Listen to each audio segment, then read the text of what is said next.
The first point is that from the last 3 days of my campaign here, I'll be here for another 4 days. So during this period, one thing is very obvious, that the BJP, despite the Prime Minister's coming here very often, is not likely to open its account in the Parliament, which is good, which is what the country also needs, and we are sure that that will happen. That's the first point. The second is that it's very unfortunate, after coming here, the sort of a campaign that is being conducted against the LDF and particularly the CPIM. I was at Vadagara yesterday and I saw the sort of that very obscene, virulent social media campaign that was conducted against Comrade Shailaja. And my only comment was, when the video was asking me, my comment was, this is the confirmation that Shailaja has won the election. I mean, that is why out of sheer desperation they are resorting to this sort of campaigns. Now, but that the level of campaigning we think should be, a decorum should be maintained by all means. By all means, attack us politically, attack us on policies, etc. But don't demean the election campaign into this personal and this sort of personal attacks and this sort of a degeneration. That is why I find it very strange when the UDF, when the Congress says that the LDF and CPIM has been silent on attacking Modi. Now we'd like to, I only want to point out facts. I mean no other comments on anybody else, no individual, no comments on their comments. But what are the facts? When the CAA was implemented in the Parliament, not only did we oppose it, but we raised a public campaign against it, saying that this is anti-constitutional because it links citizenship with religion, which the Constitution does not permit. And this national campaign that was conducted by us, and in that entire national campaign, where was the position of the Congress party and who was against the Modi government, and which was the first national party that was arrested in the capital Delhi, and I was the first one of the national leaders to be arrested in protest against the CAA. When Article 370 was abrogated, which was the national party that went to the Supreme Court challenging its constitutional validity? It was the CPIM. As a result of that challenge in the Supreme Court and the moving of a habeas corpus saying that political leaders are non-traceable, the state says they are not arrested, but the leaders are all under detention somewhere or the other.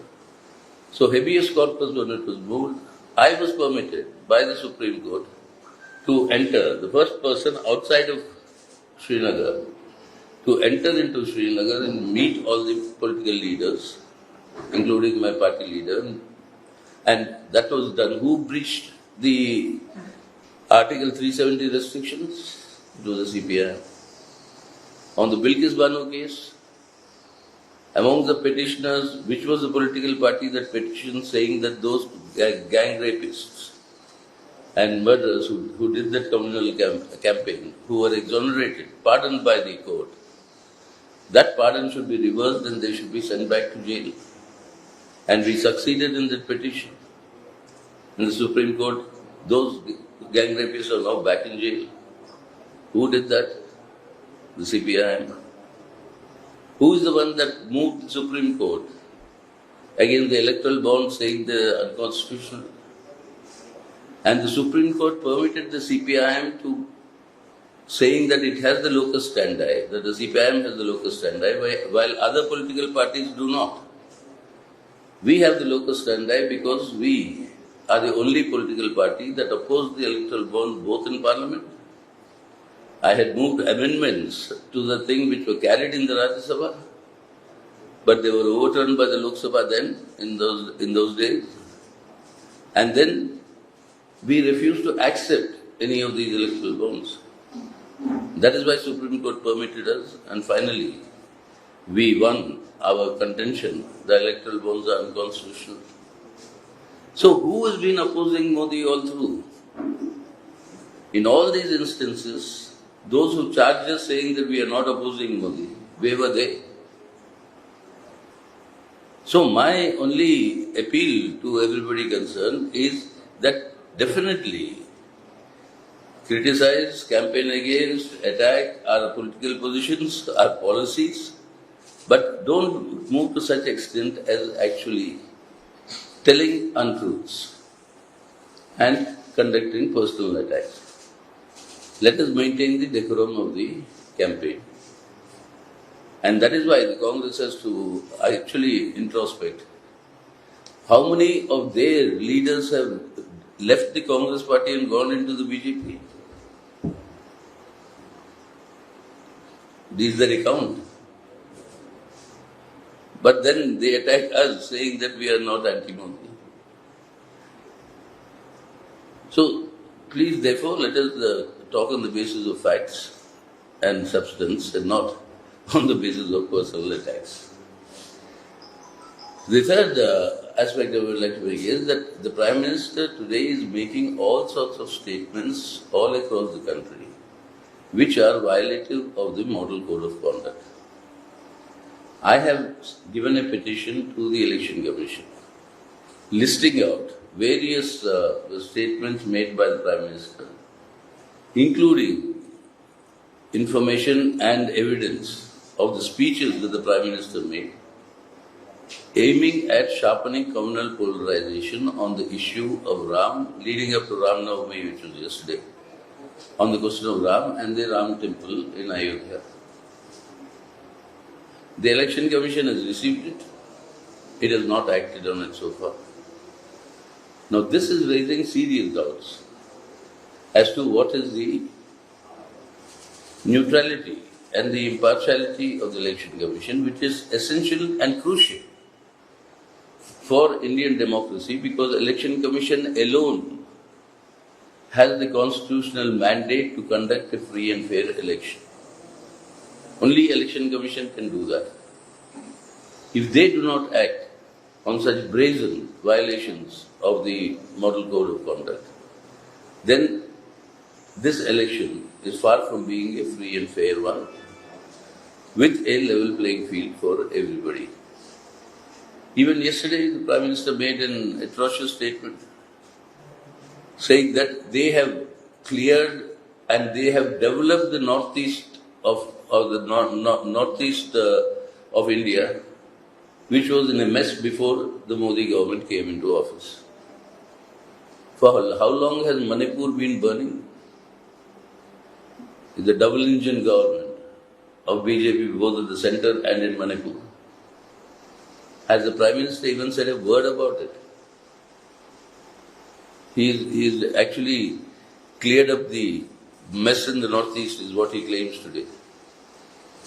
And in every one of the northeastern states, there are new problems that are developed. And in Assam, the entire state-sponsored communal polarization that is taking place is actually destroying the unity of integrity of that region. So with these sort of campaigns that are going into at this level, clearly the idea of the BJP, and unfortunately some of the opposition parties are also falling prey to it, is to deflect attention away from people's actual problems. The highest unemployment levels in the country today, the highest levels of educated unemployed, 42% of our graduates are unemployed, 42%. Your Manrega is being starved of funds. And your households, their savings have dropped to a historic low, less than 5% of your GDP. And the household indebtedness, that is borrowing, has reached a historic high of more than 45% of your GDP. So Indian households are borrowing in order to survive. What is the living conditions of the people? The government, the Prime Minister, the other ministers that are touring around the country. Not one word on any one of these things. Not one word on what, in fact, unemployment and inflation doesn't figure in their manifesto. And as we go into the elections, you get international ratings, of course, which the Modi government has never accepted because they're not in their interest to accept. The VDEM has now called us from being an electoral autocracy 2 years ago. They have defined yesterday, India is the most autocratization. The countries which are seeing the greatest autocratization of its democracy. The Economist Intelligence Unit, which called us not a normal democracy 2 years ago in 2021, has reduced our ranking by 2 points this year. So now all these issues, the government of the day, the Prime Minister do not speak. It's only on issues that arouse communal passions. And they want to polarize and divide the society. And by doing that, they're doing the greatest disservice to India. And this is based on total fiction. There is Modi guarantee that he will take India to be the third largest GDP in the world, third largest economy. Now, when we've been pointing out earlier also, it doesn't require Mr. Modi. You can be the Prime Minister of India, and even then in 2027, India will be the third largest economy. Why? Statistically, the rate at which our GDP is growing because of our numbers, 140 crore people, means everybody contributes something or the other to the GDP. Employed, unemployed, whatever it may be. There's some contribution. The rate at which our GDP is growing is faster than the rate at which Japan and France are growing. So by 2027, we'll overtake them. That's a statistical fact. It doesn't require Mr. Modi or the BJP government to achieve that. That will happen irrespective of who is in the government. But the other reality is what? In terms of per capita GDP, you are number 142 out of 180 countries in the world. You are the lowest per capita GDP amongst all the G20 countries. You have the lowest per capita GDP amongst all the BRICS countries. And that is the actual reality. Even after you become the third largest economy, the US economy, the number one economy in the world, will be 6 times larger. 6 times. And China, which is the number 2 in global economy, will be 5 times larger than our number 3 position.